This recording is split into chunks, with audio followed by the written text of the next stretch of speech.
سارے حباب دے کے گزارش ہے کہ جویں ہر جمعے اللہ دے گھر دا تامن کر دے ہو، دل کھول کے زیادہ تو زیادہ اللہ دے گھر دا تامن فرماؤ، اللہ پاک قبول فرمائے اور اللہ پاک سب دے رزق، مال، کاروبار، اولاد دے اندر رحمتاں برکتاں نازل فرمائے۔ جی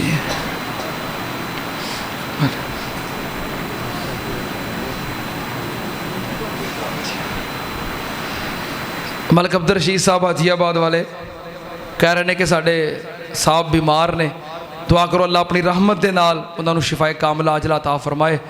تواڈے علم دے اندر ہے کہ مسجد دا سولر سسٹم دا منصوبہ جاری ہے، پلیٹاں آ رہیاں نے اور لگ رہیاں نے، 60 پلیٹاں دا منصوبہ ہے تے ہجے میرا خیال ہے ادھیاں بھی نہیں ہوئیاں۔ ہر جمعے کوشش کریا کرو کہ 1-2 پلیٹاں یہ لازمی ہو جان تاکہ جو سلسلہ جلدی جلدی تکمیل تک پہنچ جائے۔ آج محترم اللہ رکھا صاحب کریانے والے انہوں نے اپنے ایک دوست دے نال مل کے دونوں نے، دوسرے بھائی کون نے؟ ملک صابر، حاجی اللہ رکھا صاحب تے ملک صابر صاحب، انہاں دونوں نے 25-25 ہزار روپیہ مل کے دیتا ہے ایک پلیٹ واسطے۔ اللہ پاک قبول فرمائے، کہہ دو آمین۔ اللہ پاک ذریعہ نجات بنائے، اللہ پاک حاجی اللہ رکھا صاحب، ملک صابر صاحب انہاں دیاں تمام پریشانیاں دور فرمائے، اللہ پاک رزق دے اندر، کاروبار دے اندر برکت فرمائے۔ اسی طرح ہمت اور کوشش کریا کرو جی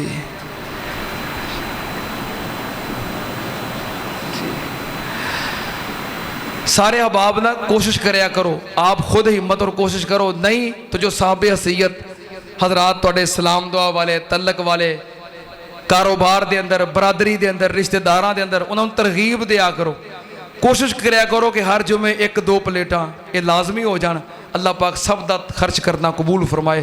ساڑھے محترم ملک محمد اشرف مرحوم جو کہ دنیا تو چلے گئے، ملک عبد الرشید دے تایا زاد بھائی سن، حاجی سلیمان صاحب دے بھتیجا ملک اشرف، انہاں دی اہلیہ پرسوں اللہ نو پیاریاں ہو گئیاں، دعا کرو اللہ پاک مغفرت فرمائے، اللہ جنت دے اندر اعلیٰ مقام عطا فرمائے۔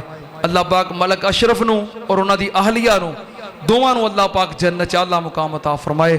اللہ پاک لواحقین نو صبر جمیل عطا فرمائے۔ ساڑھے محترم بھائی ملک ریاض، محترم محمد ریاض صاحب حجویری ٹاؤن تو تشریف لے آئے نے جمعہ پڑھنے واسطے، بیماراں دی دعا دی درخواست کر رہے ہیں۔ اللہ پاک تمام بیماراں نو اپنی رحمت دے نال شفائے کاملہ عاجلہ عطا فرمائے۔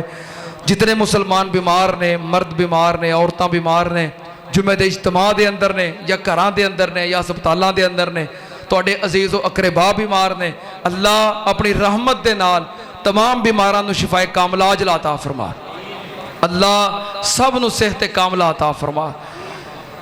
ساڑھے ملک عبد الرشید صاحب دے بھائی نے ملک خالد صاحب وہ تشریف لے آئے نے 46 چک تاندرے تو، انہاں دے نال انہاں دی مسجد دے معامنین اور نمازی بھی آئے نے۔ 46 چک دے اندر انہوں نے نویں مسجد بنائی ہے اور مسجد دیاں کافی ساریاں ضروریات وہ پوریاں ہونا ہجے باقی نے، اتھوں تشریف لے آئے نے بڑی امید دے نال۔ سارے حباب کے گزارش ہے کہ جمعہ تو بعد باہر بھائی عارف انصاری صاحب، بھائی شباز صاحب وہ انشاءاللہ کھڑے ہون گے، جتنی توفیق ہے بڑھ چڑھ کے اللہ دے گھر دے نال تعاون کرے ہو، جتھے جتھے انشاءاللہ تہاڈا حصہ شامل ہو جائے گا، 10 روپے شامل ہو جان گے، 100 روپیہ شامل ہو جائے گا، 1000 روپیہ شامل ہو جائے گا، جتھے تہاڈے پیسے شامل ہو جان گے انشاءاللہ اتوں قیامت والے دن تہاڈے حق وچ گواہی آئے گی۔ یہ تشریف لے آئے نو تو بڑی امید دے نال تے جمعہ تو بعد باہر کھڑے ہون گے، اب آپ انہاں دے نال بھی ضرور تعاون کرو، زیادہ ہو سکے زیادہ کرو، تھوڑا ہو سکے تھوڑا کرو، لیکن تعاون ضرور کرے ہو، اللہ پاک قبول فرمائے۔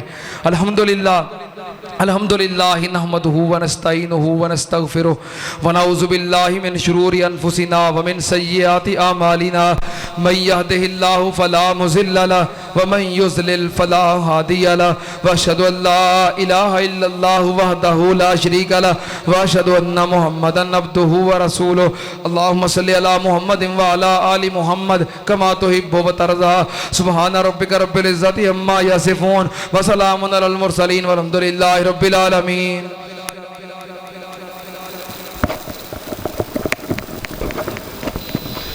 अल्लाहु अकबर अशहदु अल्ला इलाहा इल्लल्लाह अशहदु अन्ना मुहम्मदर रसूलुल्लाह हय्या अलस सलाह हय्या अलल फलाह कद कामतिस सलाह अल्लाहु अकबर ला इलाहा इल्लल्लाह।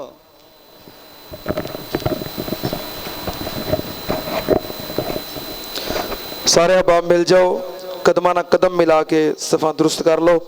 पीछे बहुत सारे अहबाब खड़े ने, नमाज वास्ते मस्जिद तो बाहर इंतज़ाम मौजूद है, बाहर तशरीफ ले जाओ। जिते जिते जगह मिलती है सब बंदी कर लो, सफ़ा की दुरुस्तगी नमाज का हिस्सा है। अल्लाहु अकबर।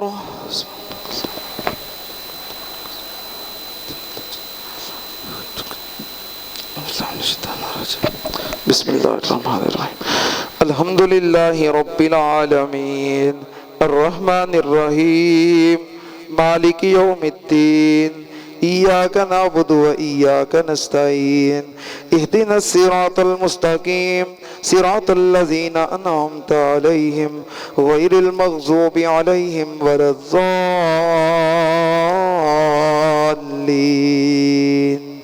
आमीन। बिस्मिल्लाहिर्रहमानिर्रहीम। قد أفلح من تزكى وذكر اسم ربه فصلى بل تؤثرون الحياة الدنيا والآخرة خير وأبقى إن هذا لفي الصحف الأولى صحف إبراهيم وموسى। الله أكبر।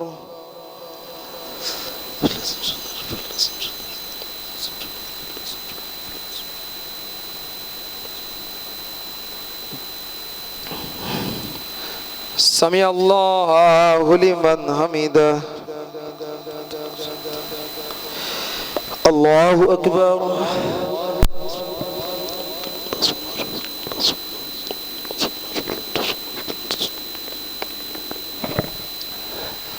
अल्लाहु अकबर।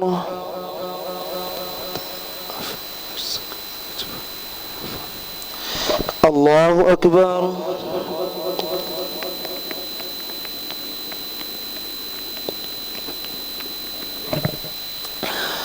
अल्लाहु अकबर। बिस्मिल्लाहिर्रहमानिर्रहीम। अल्हम्दुलिल्लाहि रब्बिल आलमीन अर्रहमानिर्रहीम मालिकि यौमिद्दीन इय्याका नअबुदु व इय्याका नस्तईन इहदिनस सिरातल मुस्तकीम सिरातल लज़ीना अनअमता अलैहिम गैरिल मग़ज़ूबि अलैहिम वलद्दाल्लीन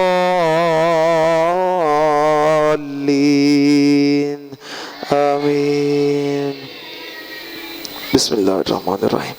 कुल हुवल्लाहु अहद अल्लाहुस समद लम यलिद वलम यूलद वलम यकुल लहू कुफुवन अहद। अल्लाहु अकबर।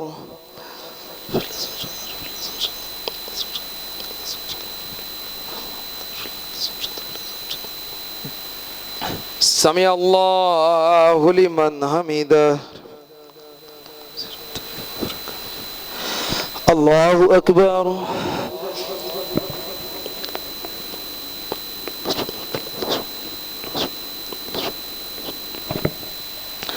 अल्लाहु अकबर।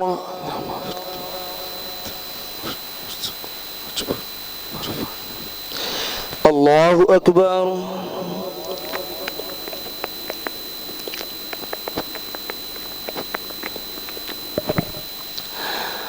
अल्लाहु अकबर।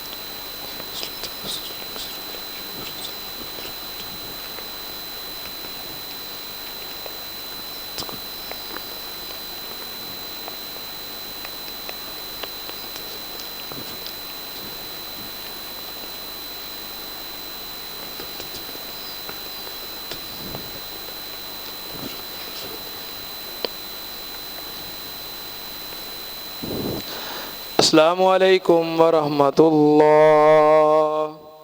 السلام علیکم ورحمۃ اللہ. اللہ اکبر. استغفر اللہ استغفر اللہ استغفر اللہ.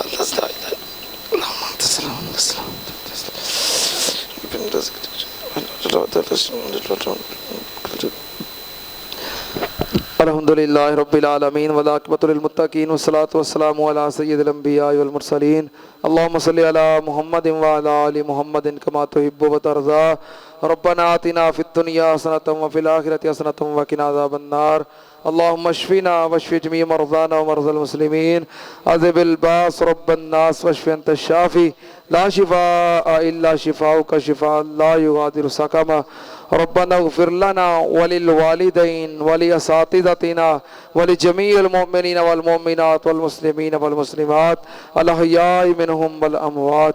اللهم من احييته منا فاحيه على الاسلام ومن توفيته منا فتوفه على الايمان. اللهم ارحم على احوالنا ولا تنظر الى سوء اعمالنا. اللهم اقض حاجاتنا وحاجات المسلمين. ربنا تقبل منا انك انت السميع العليم وتب علينا انك انت التواب الرحيم. وصلى الله على النبي وآله برحمتك يا ارحم الراحمين.